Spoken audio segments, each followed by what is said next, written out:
बात बेबाक में आपका स्वागत है।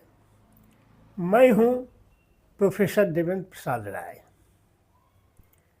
मैं आज आप लोगों के सामने मोकामा में जो दुलार चंद यादव की हत्या हुई है उससे जुड़े हुए कुछ सवालों पर आपसे मैं बात करना चाहता हूं। मोकामा बहुत पहले से बाहुबलियों का क्षेत्र रहा है। वहाँ बाहुबली केवल दो ही, सूरजभान और अनंत सिंह ही नहीं हैं, वहाँ बहुत सारे बाहुबली हैं। ये दोनों तो भूमिहार बिरादरी से आते हैं। वहाँ यादव भी बहुत बाहुबली हैं और अक्सर यादवों और भूमिहारों में वहाँ टसल हुआ करता है। यह बहुत पहले से, अब तो इधर कम हो गया है। तो दुलार चंद यादव की हत्या हुई।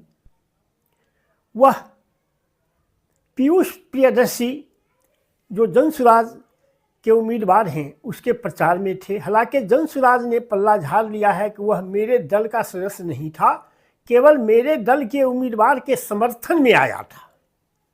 खैर, जो भी हो, हत्या हुई है, यह बहुत गलत हुआ है। यह बिहार में जो लॉ एंड ऑर्डर का ढोल पीटा जाता है एनडीए के द्वारा, उसकी भी पोल खोल रहा है। अब इसमें किसका दोष है, यह तो इन्वेस्टिगेशन की चीज़ है। कोई कुछ कहते हैं, कोई कुछ कहते हैं, लेकिन मैं यह मानता हूँ कि यह तो इन्वेस्टिगेशन की चीज़ है। इन्वेस्टिगेशन के बाद पता चलेगा कि किन लोगों ने, उनके हत्या में किन लोगों की साजिश थी या नहीं थी। मुझे कहना यह है कि मोकामा की गजब स्थिति है। मोकामा के जो दोनों बाहुबली हैं, ये मोकामा को लेकर लोगों के नज़दीक बाहुबली नहीं, वह मोकामा के लोगों को कुछ भी नहीं बिगाड़ते हैं। वह मोकामा में कोई हत्या नहीं करते हैं। हम मुजफ्फरपुर के में रहते हैं। मुजफ्फरपुर में देखते हैं कि मुजफ्फरपुर के जितने अपराधी लोग थे, जितने बाहुबली थे, सब मुजफ्फरपुर में ही आपस में एक दूसरे को की हत्या किया करते थे। वहाँ ये दोनों मोकामा के लोगों को बिल्कुल नहीं टच करते हैं। पूरी दुनिया घूम घूम के अपराध करते हैं और संपत्ति इकट्ठा करते हैं, ठेकेदारी करते हैं या क्राइम से भी जो संपत्ति इकट्ठा करते हैं, पटना दिल्ली इसमें अपना फैलाते हैं, लेकिन मोकामा के लोगों को बिल्कुल पिक नहीं करते हैं। इसलिए इस हत्याकांड का मैं नहीं समझता हूँ कि मोकामा में मोकामा के शक्ति संतुलन में या मोकामा के राजनीतिक समीकरण में कोई यह बदलाव लाएगा, ऐसा मुझे नहीं उम्मीद है।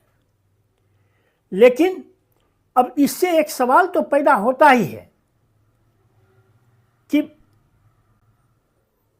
अपराधी बिल्कुल बेलगाम है, किसी पॉलिटिकल पार्टी का है, लेकिन पॉलिटिकल पार्टी के नियंत्रण में नहीं है। अगर पॉलिटिकल पार्टी के नियंत्रण में रहते तो अभी इलेक्शन का समय है, 6-7 रोज इलेक्शन के फर्स्ट फेज के इलेक्शन में बचा हुआ है, और इस समय इस तरह की घटना का अंजाम देना, ये ऊपर के लोग तो, उनके जो लीडरशिप के लोग हैं, वह तो नहीं ही चाहते होंगे कि कोई हत्या हो, क्योंकि इससे बिहार का माहौल बिगड़ेगा। लेकिन यह साफ जाहिर हो रहा है कि बाहुबली चाहे जिस किसी भी दल के हों, वह पार्टी के नियंत्रण से बिल्कुल स्वतंत्र हैं। पार्टी का उन पर कोई नियंत्रण नहीं है। एक समय में हम लोग देखा करते थे, पहली बार जो बाहुबली आए महुआ में, महोबिया साफ कहता था, बोल महोबिया क्राम क्राम, जेने गेले ओने धराम। तो वह तो यहाँ की बात हुई। ये मोकामा में इसलिए इसका कोई प्रभाव नहीं पड़ता है, और मोकामा के लोग दोनों बाहुबलियों से इतना डरे हुए हैं कि कोई बहुत कम लोग मुंह खोलना चाहते हैं। बहुत कम लोग इस पर अपना कुछ बयान देना चाहते हैं या कहते हैं कि हम किसको वोट दे रहे हैं, क्योंकि आगे कुआं पीछे खाई,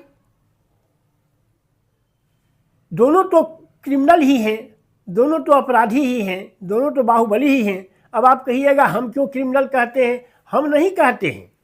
हम किसी को क्रिमिनल कैसे कह सकते हैं? लेकिन दोनों क्राइम के अपराध में सजा काट चुके हैं।